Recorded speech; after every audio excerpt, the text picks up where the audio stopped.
आणि परमार्थातली हानी झाली.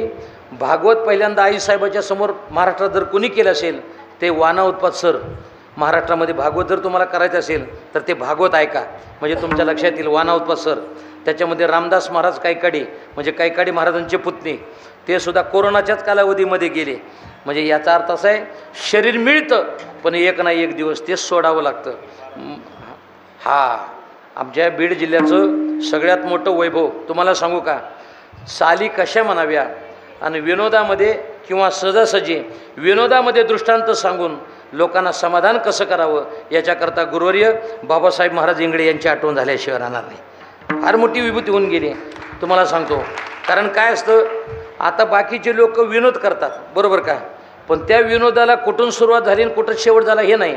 इंगळे महाराजांचे आणखी कीर्तन तुम्ही ऐका, पण ते करत असताना विनोद सांगायचा, पण तो मार्मिक विनोद असायचा, आहे की नाही.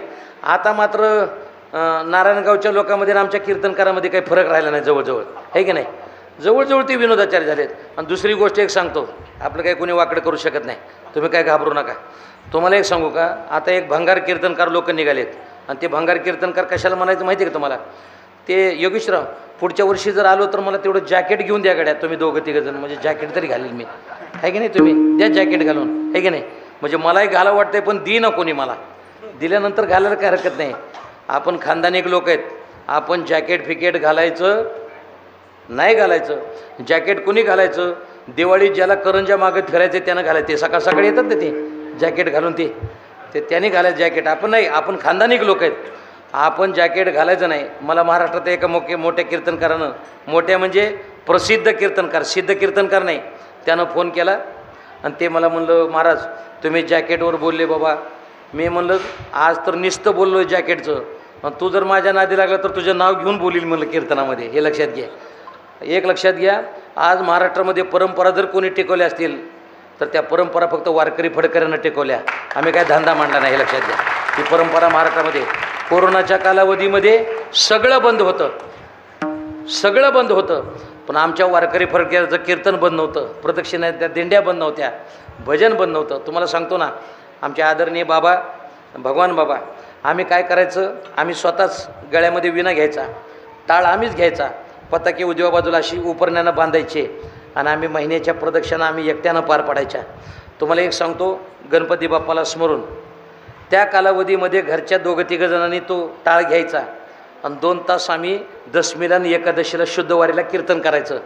आज साहेब समाज जर लोकांना कमी असला, त्या ठिकाणी महाराजाला जर कमी असला तर कीर्तनकार म्हणतो समाज कमी आहे, मी 1 तासातच कीर्तन उरकतो. मला वाटतंय आत्ता कीर्तन करतो आम्ही समाजाकरता, पण कोरोनाच्या कालावधीमध्ये आम्ही कीर्तन केले खास देवाकरता, खास देवाकरता कीर्तन केले. ते वारकरी संप्रदायामध्ये घेण्यासारखं आहे. ती एक वेळ ते आम्ही जर मोबाईलमधल्या क्लिप जर पाहिल्या तर अजूनही डोळ्यात पाणी आल्याशिवाय राहत नाही. ही वारकरी संप्रदायाच्या परंपरा आहेत आणि त्या परंपरा जपण्याचं काम आम्ही महाराष्ट्रामध्ये त्या ठिकाणी केलं. मी काय सांगतो, शरीर मिळत नाही त्याचं महत्त्व कळत नाही. बाकीचे देव आहेत पण पंढरीमध्ये राहणारा मात्र त्या ठिकाणी राव आहे. बडिया माझा पंढरी राव शब्द आला, जो या देवांचा ही देव. आणि या प्रकारानं नामधरा कंठी विठोबाचे. आता योगेशराव माझ्या बोटात अंगठी बघा, दिसते का तुम्हाला. नाही महाराज तुम्हाला होय म्हणा की, होय म्हणा. एकनाथ शिंदेच्या पाठीमागं 40 गेले, माझ्या मागं 2 तरी या कमीत कमी तुम्ही, हां आहे की नाही. होय म्हणा, माझ्या मोठेपणा करता होय म्हणा. माझ्या बोटात अंगठी का नाही, मग मी काय म्हणेल, हे कुठले आहेत, ते कुठले आहेत, ते कुठले आहेत, ते कुठले आहेत म्हणेल ना मी. माझे ते अंगठी मला गप बसू देत नाही ना, हे कुठले आहेत ते कुठले आहेत म्हणेल. पण मी तुम्हाला इथं अंगठी दाखवणार, पण धारूरच्या अलीकडे घाटात जर माझी गाडी दगड लावून चोराने अडवली तर मी म्हणणार का ही रस्ता कुठं जातोय, बोला की म्हणेल का मी. मग काय करील, इथं अंगठी दाखवणार पण तिथं गेल्यानंतर लपवणार. अभंगाकडे या. तसं काही वेळेला देवाचं नामस्मरण उघड करा आणि काही वेळेला मनातली मनात करा. कसं करा, महाराज त्या ठिकाणी म्हणतात, नामाचे चिंतन प्रकट पसारा, असाल ते करा जेथे तेथे. आणि काही वेळेला करताना कसं करा, ज्ञान देवा मौन जपमाळा अंतरी धरून श्री हरी जपे सदा. काही वेळा देवाचं नामस्मरण हे उघड करा आणि काही वेळा देवाचं नामस्मरण हे मनातली मनात करा. महत्त्वाची गोष्ट आहे, देवाचं नामस्मरण करताना कोणत्या जातीच्या लोकांनी करा. काय आमच्या महाराजांनी गोड प्रमाण दिलं, ब्राह्मण क्षत्रिय वैश्य शूद्र चांडाळा ही अधिकार बाळे नारी नर आदी करुणी वेश्याही. त्याच्या पुढे महाराजांनी प्रमाण दिलं, या रे लहान तोर याती भलत्या नारी नर करावा विचार नलगे चिंता कोणाशी. या प्रकारानं महाराजांनी त्या ठिकाणी सांगितलं. देवाचं नामस्मरण तुम्ही त्या ठिकाणी कधी करा, कोणत्या वेळेला करा, काळ वेळ नाम उच्चारिता नाही. पुढे महाराज म्हणतात दोन्ही पक्ष पाही उद्धरते. मग देवाचं नामस्मरण कोणत्या ठिकाणी करायचं? महाराज म्हणतात ठाईचं बैसोनी करा एकचित्ता आवडी आनंद आळवावा. बरं, आता मी तुम्हाला विचारतो, महाराष्ट्रामध्ये किती जिल्हे आहेत? महाराष्ट्रामध्ये जिल्हे किती आहेत? 36 जिल्हे. मग 36 जिल्ह्यामध्ये शुद्ध भाषा कोणत्या जिल्ह्याची आहे? कोणाची? पुणे, आहे की नाही? आता म्हणजे योगेशरावनं मला फोन करावा, आमच्या गावात मोठा सप्ताह आहे आणि महाराज चांगल्या महाराजाची तारीख घेऊन द्या. मला पेटल का नाही माझं आतून बाहेरून, चांगल्या महाराजाची तारीख घेऊन द्या म्हटल्यानंतर मला जर विचारलं तर. आता मी 200-250 किलोमीटर आलो आहे. मी ह्यांना विचारलं कोणत्या जिल्ह्याची भाषा शुद्ध आहे, मग ह्यांनी सोलापूर म्हणाय पाहिजे का नाही माझा? ह्यांनी असल्याकरता आम्हाला बोलवलं की इथं मला सांगा तुम्ही, मला सांगा सोलापूर म्हणा, आहे की नाही? आम्ही सोलापूरचे आहेत ना.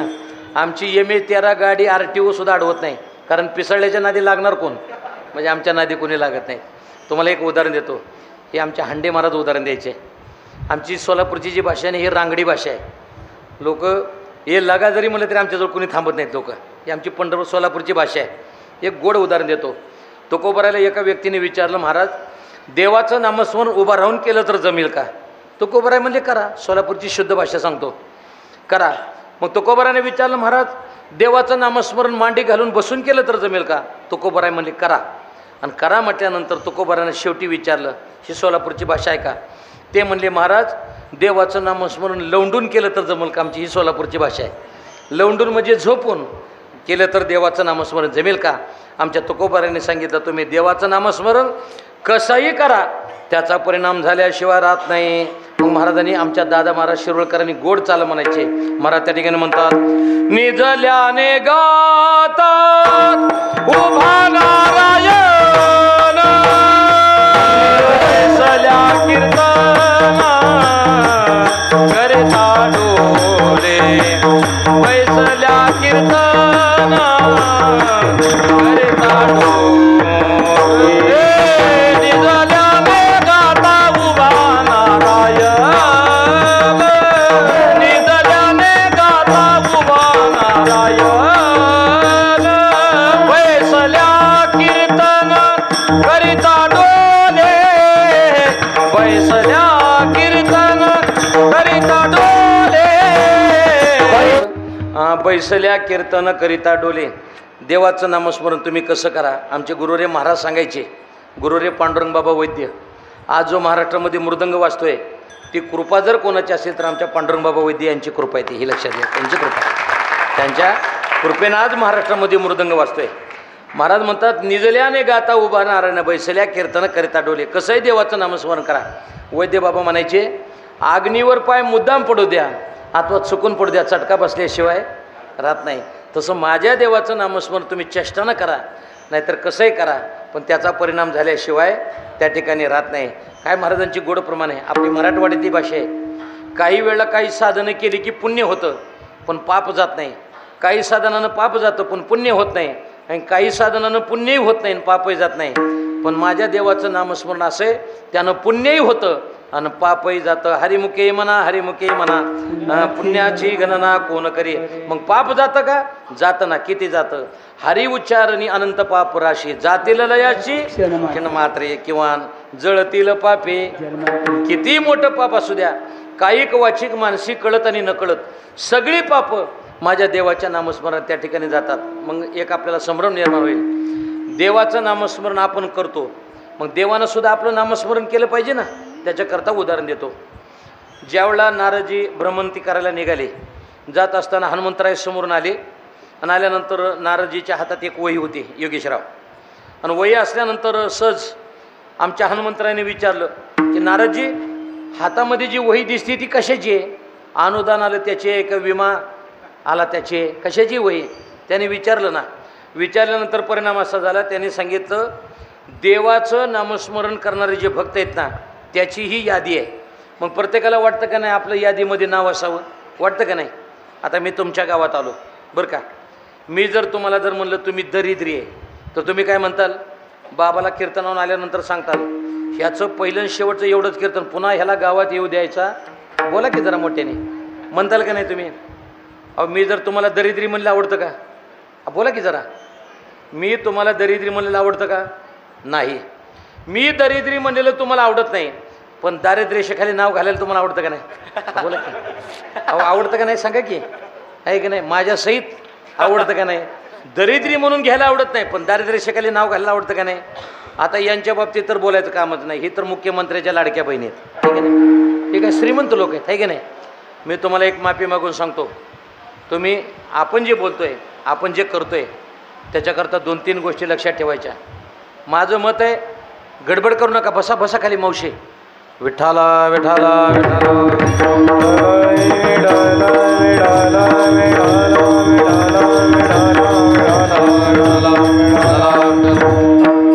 मग 1 महिना निघून गेला, पुन्हा हनुमंतरायाची नारदाची गाठ पडली.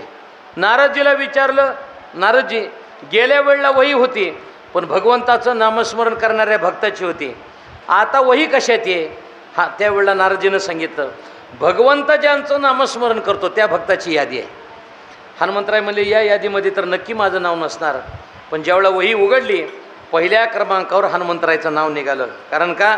वारकरी संप्रदायामध्ये ज्ञानोबा तुकाराम भजन हे कधी सुरुवात झालं?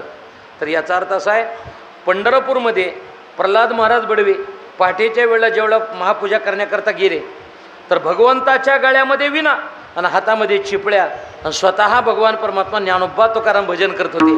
त्यावेळीपासूनची परंपरा आहे. म्हणजे का? संत देवाचं नाव घेतात आणि देवसुद्धा संताचं नाव घेतो, याला किंमत आहे. म्हणून नाम धरा कंठी विठोबाचे.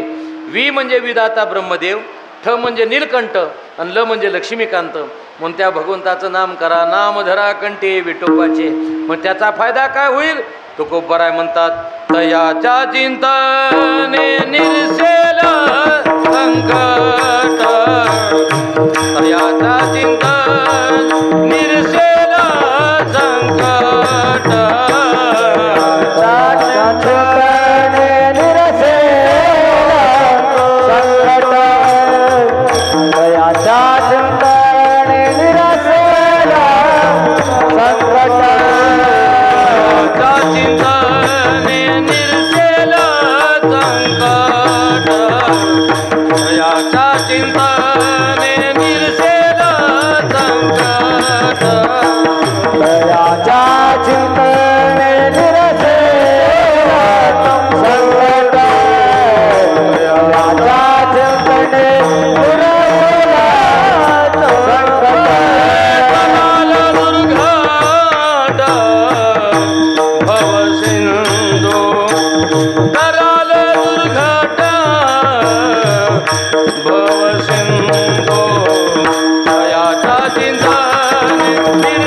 संकट,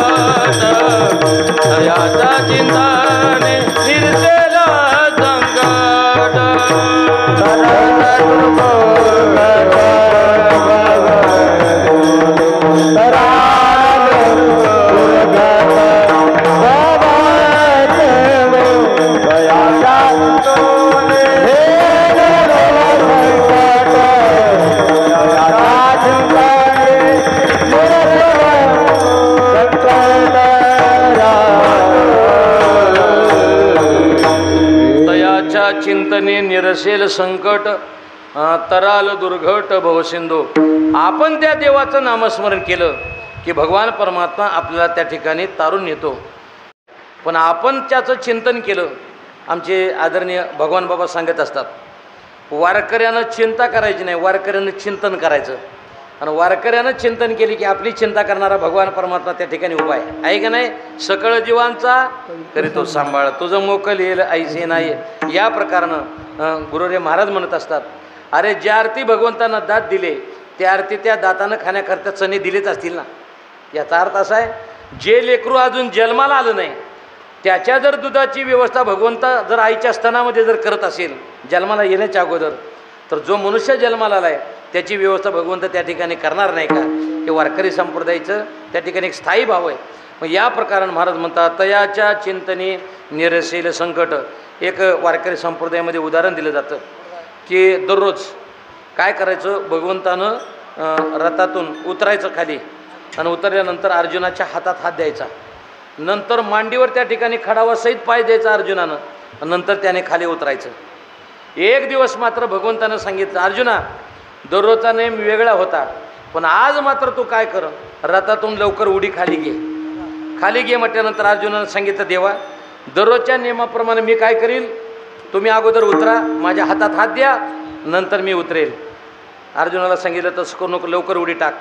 अर्जुनानं उडी टाकली आणि पाठीमागून काही क्षणात भगवंतानं उडी खाली घेतली. घेतल्याबरोबर रथ पेटला. रथ पेटल्यानंतर अर्जुनानं सांगितलं, देवा दररोजच्या नियमाप्रमाणे जर झालं असतं तर काय झालं असतं. ती म्हणजे मी खाली उडी घेतली असती तर तुझ्या सहित रथ जळून खाक राग झाला असता. बरोबर आहे, भगवंत त्याच्यावर होता म्हणून रथानं पेट घेतला नाही. आता अभंगाकडे या. जोपर्यंत भगवंत रथात आहे तोपर्यंत त्या रथानं किंवा रथ पेटत नाही, पण रथातून भगवंतानं उडी खाली घेतली की तिथला रथ पेटत असतो आणि इथला रथ लोक पेटवत असतात ह्या रथाला. बरोबर आहे की नाही.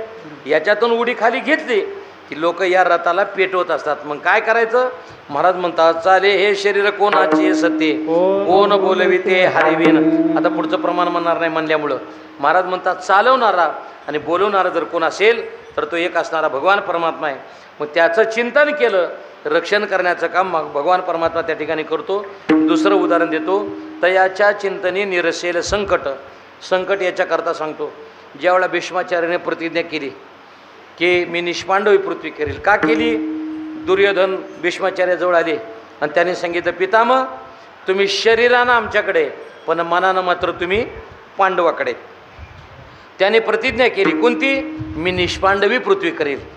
निष्पांडवी पृथ्वी करेल म्हटल्यानंतर परिणाम असा झाला, सगळ्यांना कळालं की भीष्माचार्याने प्रतिज्ञा केली कोणती, निष्पांडवी पृथ्वी करेल. मग भगवान परमा ज्यावेळेला आईसाहेब विचार केला की आता निष्पांडवी पृथ्वी करेल ही गोष्ट खरी आहे. भगवंत तिथून उठले, अर्जुन ज्या ठिकाणी झोपलेला होता तिथे गेले, अर्जुनाला गाढ झोपेतून उठवलं आणि अर्जुनाला सांगितलं, अर्जुना भीष्माचार्याने प्रतिज्ञा केलेली माहिती का नाही. ती म्हणले माहिती ना. आणि म्हणजे निवडणुकीच्या वेळेला काय उमेदवार झोपत असतो का, तू कसं काय झोपला. तर त्याने किती गोड उत्तर दिलं, म्हणले देवा आमचं रक्षण करणारा तुम्ही जागा असताना बाद झाला, आम्ही झोपलो काय आणि घोरलो काय, त्याची चिंता करायची गरज नाही. याचा अर्थ असा आहे, सर्वांचं रक्षण करणारा जर कोण असेल तर तो भगवान परमात्मा आहे. त्यांचं रक्षण का करतो, महाराजांनी सांगितलं, हरिमुखे म्हणा हरिमुखे म्हणा, पुण्याची गणना कोण करे, द्वारकेचा राणा पांडवा घरी द्वारकेचा राणा, पांडवा घरी द्वारकेचा राणा, पांडवा घरी द्वारकेचा राणा. ओ नारादेव माने कासाची आकुना द्वारकेचा राणा, पांडवा घरी द्वारकेचा राणा. नारादेव माने कासाची आकुना द्वारकेचा राणा, पांडवा घरी द्वारकेचा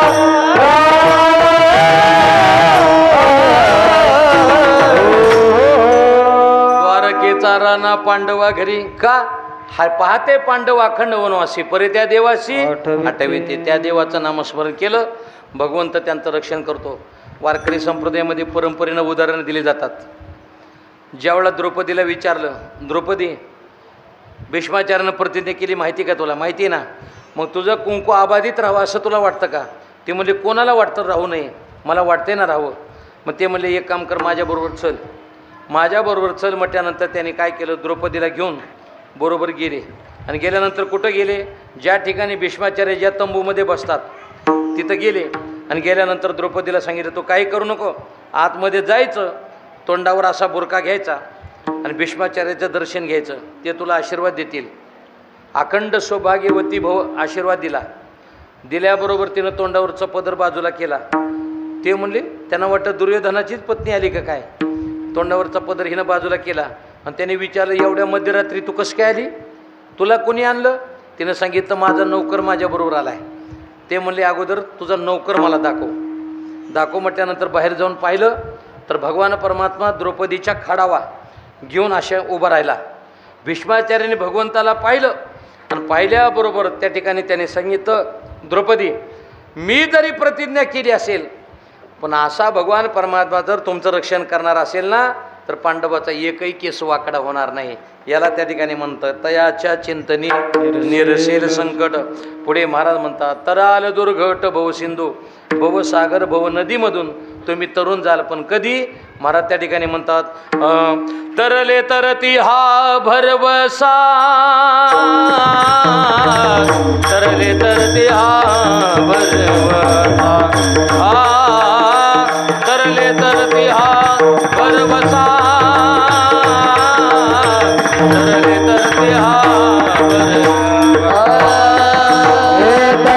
तरती हा भरवसा तरले तरते हा भरवसा तरले तरते हा भरवसा तरले तरते हा भरवसा तरले तरते हा भरवसा.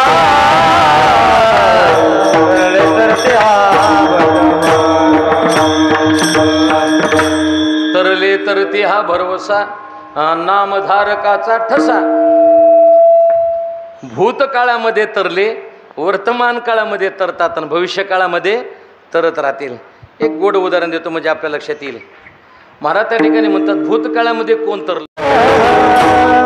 जन्मोनिया कुळी वाचे स्मरा राम धरे हाचे नियम अहर्निशे. किती गोड प्रमाण आहे. जन्मोनिया कुळी पहिली गोष्ट माणसाला शरीर मिळत नाही. मिळालं तरी त्याचं महत्त्व कळत नाही आणि जरी कळालं तरी जास्त कालावधीपर्यंत शरीर टिकत नाही आहे की नाही. महाराज म्हणतात पुनर्वित्तम पुनर्मित्रम पुनर्भार्या पुनर्मही येतत् सर्व पुनर्लभ्यम न शरीरम पुनः पुनः.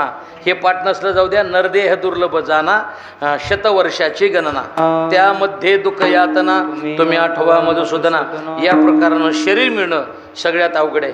आमचे गुरुरे बुवा सांगायचे जास्त पुण्य झालं की मनुष्य स्वर्गाला जातो, जास्त पाप झालं की कुर्मी कीटकाच्या जन्माला जातो आणि पाप पुण्य समान झालं की मानवी शरीर त्या ठिकाणी माणसाला प्राप्त होतं. पाप पुण्य समासमित पाविजे कर्मभूमी. या प्रकाराने हे शरीर मिळतं. कसं मिळतं त्याचं उदाहरण देतो आणि तिसऱ्या प्रमाणाकडे मी आलो आता. त्याचं उदाहरण देताना बाबा नाही मग महाराज म्हणतात जन्मोनिया कुळी वाचे स्मरा राम. त्याच्याकरता उदाहरण देतो. तो एका राजाला रोग झाला. मग काय करावं? एका वैद्यानं सांगितलं की तुम्ही काय करा जिवंत कावळा धरून आणा की आणल्यानंतर त्याच्याकडून तुम्हाला औषध व्यवस्थित देतो. आता त्यानं दौंडी दिली. सांगितलं की काय करा बाबा कोणीतरी एखादा कावळा तो धरून आणा म्हणजे माझा आजार तो बरा होईल. एक आंधळा चंद्रभागेला स्नानाला गेला आणि सूर्याला नमस्कार करावा. स्नान केल्यानंतर म्हणून असं हात जोडणार तितक्यात त्याच्या टाळीमध्ये कावळा सापडला. टाळीमध्ये कावळा सापडल्याबरोबर त्या आंधळ्यानं ऐकलं होती दौंडी की एक कावळा आणून दिला तर 1 लाख रुपये बक्षीस. मग त्याने विचार केला आपल्याला टाळीमध्ये कावळा सापडला आहे तर एक कावळा सापडला तर 1 लाख रुपये. बोला की 2 कावळे सापडले तर आता 10:30पर्यंत नुसते कावळे धरा तुम्ही, ठीक आहे नाही मला सांगा. हां पण काय झालं आहे आता कावळे कमी झाले आणि डोम कावळे जास्त झाले, आहे की नाही? हां, जसं वारं येईल तसं उधळ बऱ्याच डोम कावळ्याने, हे परिस्थिती अशी झाली. त्याचा परिणाम काय झाला? मग ज्या वेळेला तो एक कावळा सापडला, मग त्यानं विचार केला 2 कावळे सापडले तर 2 लाख रुपये मिळतील. मग त्यानं काय केलं, तो कावळा बगलेत ठेवला आणि दुसरा कावळा सापडावा म्हणून हात वर केला. बघता काय माझ्याकडं? हात वर केला. वर हात केल्याबरोबर आमच्या तुकोबराने प्रमाण दिलं, पावला हा देह का गटाळी न्याये, न घडे उपाय घडू आले. तसं अचानक कावळा सापडला, तसं हे अचानक शरीर प्राप्त झालं. पण ज्याच्याकडून आणलं त्याला मात्र एक ना एक देव द्यायचं. एक गोड चालय.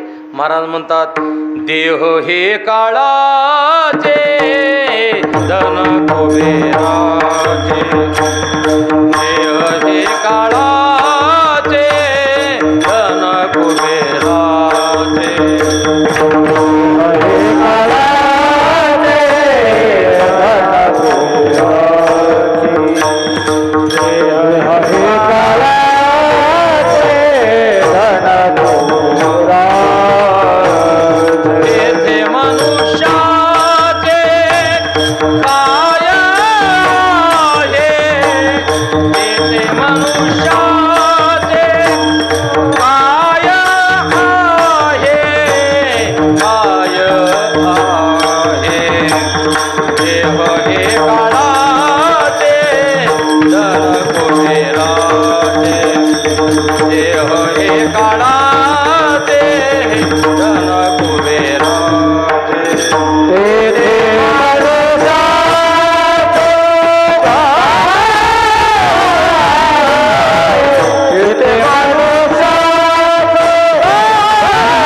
धन कुबेराचे ते मनुष्याचे काय आहे. आम्हाला एक सवय असते, तुम्हाला सांगतो की कोणताही स्वर असू द्या, आमचा जर स्वर गेला तर तुम्हाला म्हणील ती पैज देईल, तुम्हाला म्हणील ती पैज देईल गणपती बाप्पासमोर. आपला स्वर नाही जाणार, तुम्हाला सांगतो. कोणताही सोन असू द्या, एक काळी 2 मध्ये असू द्या आणि एक पांढरी 4 मध्ये असू द्या, नाही जर दोन्ही स्वरावर बोललो तर बोला, मी नाव बदलीन. कोणताही स्वर असू द्या. काय असतं माहिती का, एकदा लिंक धरली ना, ती लिंक फक्त उतरू द्यायची नाही आपली. बरोबर त्या स्वरामध्ये आपण जर स्वर धरल्यानंतर त्याच्यामध्ये बोलता आला पाहिजे. स्वर गया, महाराज म्हणतात, ताल गया तो बाल गया, स्वर गया तो सब कुछ गया. पुन्हा काय ते भरून येत नाही, हे लक्षात घ्या. या प्रकारानं महाराज म्हणतात, जन्मोनिया कुळी वाचे स्मरा राम. या वाचेनं काय करा, देवाचं नाव घ्या. आमच्या तुकोबरायचं गोड प्रमाण आहे, घेई घेई माझे वाचे गोड नाम विठोबाचे, डोळे तुम्ही घ्या रे सुख पहा विठोबाचे मुख. देवाचं नामस्मरण तुम्ही त्या ठिकाणी करा या वाचेनं. कारण का, ज्या गोष्टी ज्याच्याकरता दिल्या त्याचा वापर आपण त्या ठिकाणी करावा. म्हणून या प्रकारानं महाराज म्हणतात, जन्मोन या कुळी वाचे स्मराराम.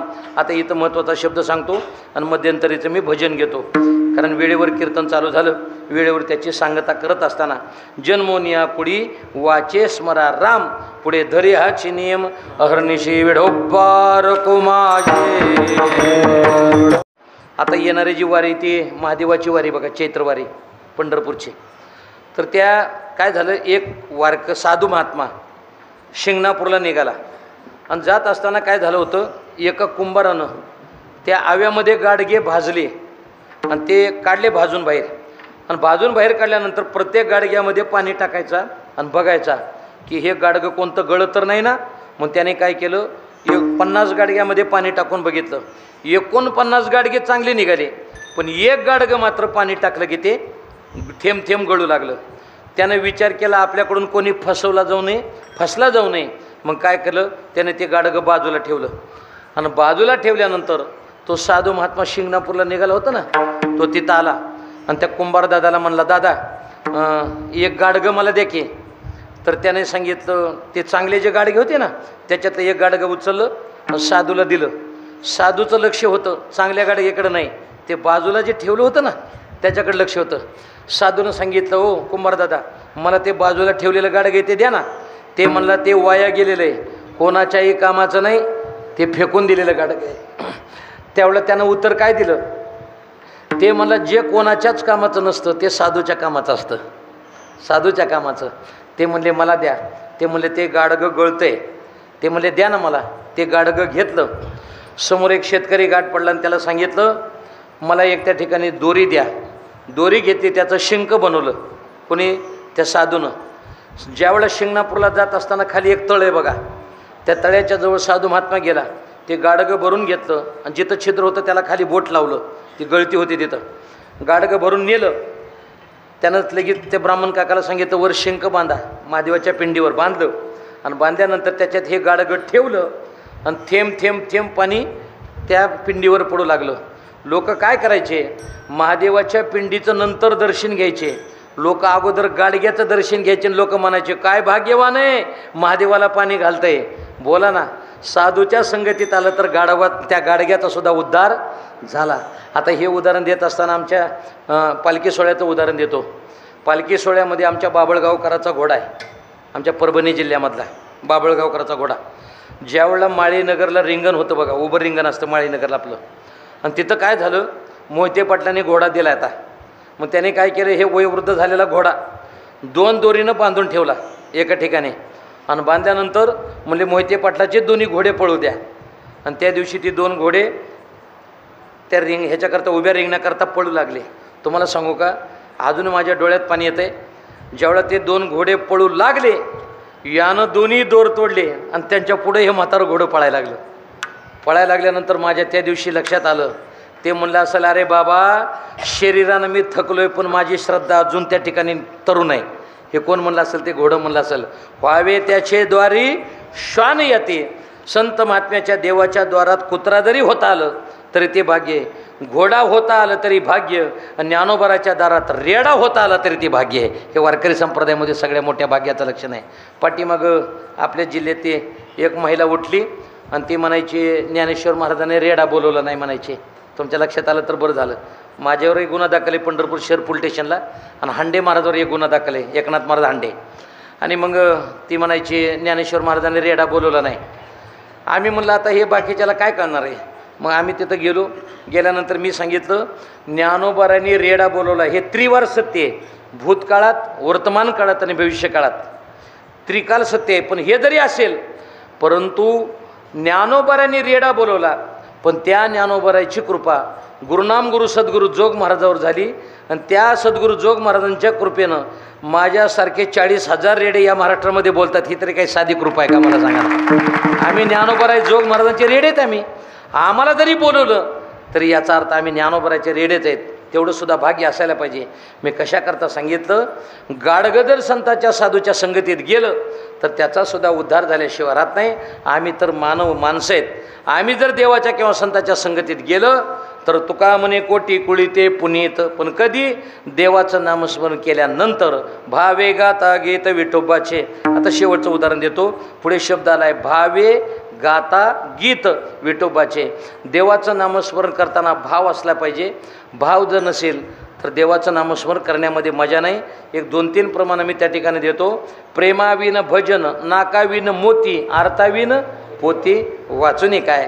तर त्याच्याकरता गुरुरे महाराज उदाहरण द्यायचे. हॉस्पिटल मोठं बांधे पण त्याच्यामध्ये डॉक्टरच नाही तर हॉस्पिटल काय कामाचं, बरोबर आहे. त्या ठिकाणी महाराज म्हणतात 50 लाखाची गाडी घेतली पण त्याला ड्रायव्हरच नाही, गाडी काय कामाची, बरोबर आहे ना. घर बांधले पण त्याच्यामध्ये माणसंच राहिला नाहीत तर घर काय कामाचं. तसं एवढं मोठं शरीर आहे आणि भगवंताबद्दल भावच नाही तर शरीर काय कामाचं, हे सुद्धा महत्त्वाचं आहे. नाही या प्रकारानं महाराज म्हणतात भाव बळे आकडे ये रवीन आकडे, किंवा भावे विन भक्ती, भक्ती विन मुक्ती, काही नलगे एक भावचे कारण तुका म्हणे आन विठोबाचे. मग काय करा, भावे गाता गीत विठोबाचे. कसं गायचं, महाराज म्हणतात गात जागा गात जागा, गात जागा गात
जागा.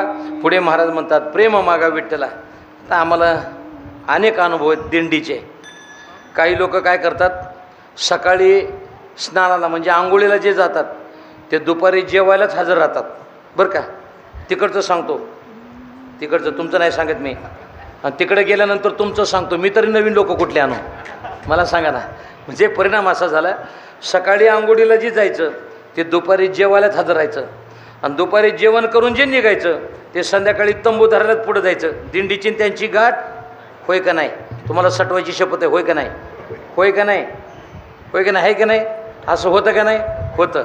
मग परिणाम असा होतो, तुम्हाला दिंडीत येण्या इतकं पुण्य तुमचं आहे, पण दिंडीत येऊन दिंडीत राहण्या इतकं मात्र तुमचं पुण्य नाही. याला ज्ञानोबा म्हणतात पापाचे कळप कळते पुढे. हेच म्हणायचं, दुसरं काय म्हणायचं आपल्याला. आपल्याला पाप आपल्याला दिंडीमध्ये राहू देत नाही. एक काम करायचं, तुम्हाला अभंग पाठांतर नसू द्या, तुम्हाला चाल म्हणायला नाही येऊ द्या, फक्त तुम्हाला कानावर भजन जरी पडलं तरी तुमचा उद्धार झाल्याशिवाय राहणार नाही. 100% भजन बघा. महाराजांचे प्रमाण आहेत, श्रवणे कीर्तने झाले ते पावन, सनकाधिक जाण परमभक्त. या प्रकारानं एवढं जरी भजन कानावर पडलं, तैसा मनाचा मारू न करिता, इंद्रिया दुःख न देता, येत मोक्ष असे ऐता श्रवणाची माझी. श्रवणानं मोक्ष मिळाल्याशिवाय राहत नाही, म्हणून श्रवण करा. आणि महाराज म्हणतात भावे गाता गीत विठोबाचे. आता इथं प्रमाण देत असताना पहिल्या प्रमाणामध्ये महाराजांनी सांगितलं नामधरा कंठी विठोबाचे, बरोबर. तिसऱ्या प्रमाणामध्ये जन्मून या कुडी वाचे स्मरा राम, म्हणजे पहिल्यांदा विठोबा, पुन्हा सांगितलं राम, आणि शेवटी महाराज त्या ठिकाणी म्हणतात भावे गाता गीत विठोबाचे. म्हणजे तुकोबाराचं हे दुटप्पी बोलणं कसं आहे बघा बरं तुम्ही. एकदा विठ्ठल तरी सांगा, नाहीतर राम तरी सांगा, त्याचं गोड उदाहरण देतो. आणि ज्ञानोबाराचं मी भजन घेतो. मला सांगा, दोघे चौघेजण माजलगाववरून इकडं ह्याला निघाले, आपलं केजला निघाले. आणि केजला जात असताना त्या माजलगावमध्ये त्यांचे दोघांचे भांडणं झाले. एक जणानं टोपी टाकली होती आणि एक जणानं उपरनं टाकलं होतं. ते दोघांनी नेमकं एका शेटावर टाकलं. एस टीमध्ये मित्रही व्हायला वेळ लागत नाही आणि शत्रू व्हायला वेळ लागत नाही. मग परिणाम असा झाला, वाटेने जेवढा जात असताना थोडे थोडे लोक उतरत गेले. आणि उतरत गेल्यानंतर ह्यांचं भांडण लागलेलं होतं, ते भांडण सुटलं. आणि जशी जशी एस टी मोकळी होईल तसे हे दोघेजण जवळ आले. आणि जवळ आल्याबरोबर ते एकमेकाला म्हणू लागले, काहून कुठं जायचे तुम्हाला. ती म्हणलं केजला. आणि कुणाकडं, ते भाऊसाहेब पाटील नाहीत का, त्यांच्या घराची वास्तुशांती, मी तिथं निघालो आहे. आणि ती म्हणलं भाऊसाहेब पाटील तुमचे कोण. म्हणलं माझा सक्का मामा ना. ती म्हणलं मग माझे सख्खे काका की. बोला की माझे सख्खे काका ना ते. मग तुमचे मामा आहेत का ते. हो. म्हणले मग दोघाला आपल्याला एकाच घरी जायचे की. एक जण म्हणत होता मामा, एक जण म्हणत होता काका, आणि घरची मुलं म्हणत होती दादा, आहे की नाही. एकच व्यक्ती आहे, पण बहिणीचा मुलगा मामा म्हणत होता आणि मेहुणीचा मुलगा काका म्हणत होता आणि घरची मुलं दादा म्हणत होते, आहे का नाही. व्यक्ती एक, पण जसं नातं बदललं तसं तशी नावं बदलली. तसं ज्याला पंढरपूरला जायचं आहे त्यानं विठोबा म्हणा, आणि ज्याला अयोध्येला जायचं आहे त्यानं राम म्हणा. हे म्हणा, दुसरं काय म्हणायचं आहे. जन्मोनिया कुडी वाचे स्मरा राम, धरे हाचे नियम अहर्निशे. आपण त्या देवाचं नामस्मरण केलं. माझी जाता जाता विनंती आहे, मी काही उपदेश करू शकत नाही. व्हायचं असेल तर त्या कीर्तनकारानं फक्त 1-2-3 गोष्टी सांभाळायच्या. आमचे वैकुंठवासी गुरुरी विठ्ठल बाबा घुले म्हणायचे, ज्याला कीर्तनकार व्हायचं त्यानं सकाळी उठल्यानंतर स्नान केलं, तुळशीला पाणी घातलं की दररोज नित्य नियमाला गात्यातले 100 अभंग नित्य नियमाला वाचायचे.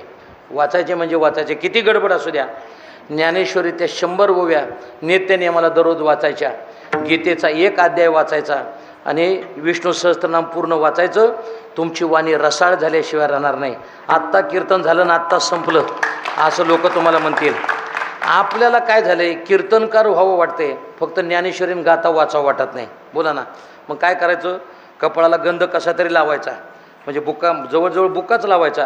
कारण काय करायचं असतं, सकाळी बुक्का लावला म्हणजे संध्याकाळी सगळ्याला बुक्का लावता येतोय. लक्षात आलं तर बरं, नाही तर द्या सोडून. हां, ते बुक्का लावायचा. गोपीचंद्राचं त्याचं तर कार्यकारण समज येत नाही. मग काय करायचं, तुम्ही गाता ज्ञानेश्वरी भागवत गीता हे जर ग्रंथ नाही वाचले तर तुमची वाणी रसाळ होणार नाही, तुमची वाणी ढसाळ होईल. त्याचा समाजावर परिणाम होणार नाही. त्याच्यातलं गोड उदाहरण देतो म्हणजे तुमच्या लक्षात येईल. पाहुणे तुम्ही सांगा, गुलाबजामुनची गोळी ज्यावेळेला आपण तयार करतो, मैदानी काय घेतो त्याच्यामध्ये, खवा घेतो आणि ती गोळी तयार करतो. तयार केल्यानंतर ती गोळी कशा सोडतात. हां, अगोदर तेलात तळायचे, नंतर पाकात टाकायचे. हे मराठवाड्यातला शब्द आहे बरं का. कोणता? पुढचा. तो पाकात गुलाबजामुन टाकला की काय करू द्यावा लागतो? बोला की. अहो बीड जिल्ह्याचं बोलावं, काय पुणेरी बोलायचं नाही आपल्याला. बोला ना. मुरावा लागतो म्हणा की, आहे की नाही? एवढं शुद्ध कशाला बोलायचंय? लोणचं फिंचं म्हणत नाही, खाराचे फोड दणकून एवढं म्हणायचं. कशाला लांबी जायचे? तसं तुम्ही सांगा काय होतं. त्याच्यामध्ये गोळी टाकली की ती मुरू द्यावी लागते, आणि ती काही कमीत कमी 15-20 मिनिटानं काही होत नाही. 1 दिवस तरी मुरू द्यावी लागते. आमचे गुरुवरे घुलेबुवा म्हणायचे, गुलाबजामुन पाकात मुरावा लागतो. जेवढा जेवढा मुरल ना तेवढी तेवढी त्याची चव चांगली लागते. बरोबर आहे ना? आता मुद्दा सांगतो. गुलाबजामुन पाकात मुरावा लागतो, आणि 2 तासात महाराज अभंगावरून नाही बोलला तर त्याला मंदिरातच गळ्यात का पुरावा लागतो? हे की नाही? पुरावा लागतो का नाही? मला सांगा ना. ही महत्त्वाचा शब्द आहे. गुलाबजामुनला चव लागते पण कधी? मुरल्यानंतर. खाराची चव लागते पण कधी? मुरल्यानंतर. तसं परमार्थामध्ये जेवढा जेवढा मुरल ना तेवढा तेवढा वारकरी संप्रदायाला त्याचा आनंद निर्माण झाल्याशिवाय राहणार नाही. आज बरेच लोक महाराष्ट्रामध्ये गेले. आमच्या पंढरपूरमध्ये फडकऱ्यामध्ये दादा महाराज शिरोळकर कोरोनाच्या कालावधीमध्ये गेले. अशी जी काही लोक होते वारकरी संप्रदायाच्या गोड चाली त्यांनी त्या ठिकाणी म्हणायच्या, अशी काही मंडळी गेली. फक्त एक लक्षात ठेवा, तुम्ही चालत असाल ना तर तुम्ही चालताना 10 लोक तुमच्याबरोबर चालावेत. तुम्ही बसलात ना तर 10 लोक तुमच्या शेजारी येऊन बसावेत. तुम्ही बोललात ना तर 10 लोकांनी मन लावून तुमचं बोलणं ऐकावं. आणि महत्त्वाची गोष्ट, तुम्ही ज्या दिवशी गेलात ना ज्याला कळेल त्याच्या डोळ्यात पडदिशी पाणी यावं. हेच वारकरी संप्रदायाचं जीवन जगणं आहे. हे लक्षात घ्या. तो का म्हणे, एका मरणेची सरे उत्तम चिवरे कीर्ती मागे. या प्रकारानं आपल्या वाचेमध्ये देवाचं नामस्मरण यावं. तुम्हाला जी वेळ मिळेल त्या वेळेमध्ये तुम्ही देवाचं नामस्मरण करा. दररोज कमीत कमी 1100 ते 2100 जे तुम्हाला मंत्र आवडतोय तो मंत्र दररोज त्याचा जप करा. केल्यानंतर पहिल्यांदा तुम्ही त्याचा जप करा. पुन्हा जर नाही करता आला तर तो तुमचा जप करून घेतल्याशिवाय राहणार नाही. कसा? नामा म्हणे केशवराजानं केला नेम चालवी माझा. तो नेमानं त्या ठिकाणी चालवल्याशिवाय राहणार नाही. मग ती परंपरा कशी चालवायची तर तुकोबराय सांगतात, अशी चालवा. त्या देवाचं नामस्मरण करा. कसं करा? उठाउठी करा. सारासार विचार करा. उठाउठी नाम धरा कंठी विठोबाचे. तयाच्या चिंतने निरसेल संकट. तराल दुर्घट भव सिंधू ज्ञानेश्वर माऊली.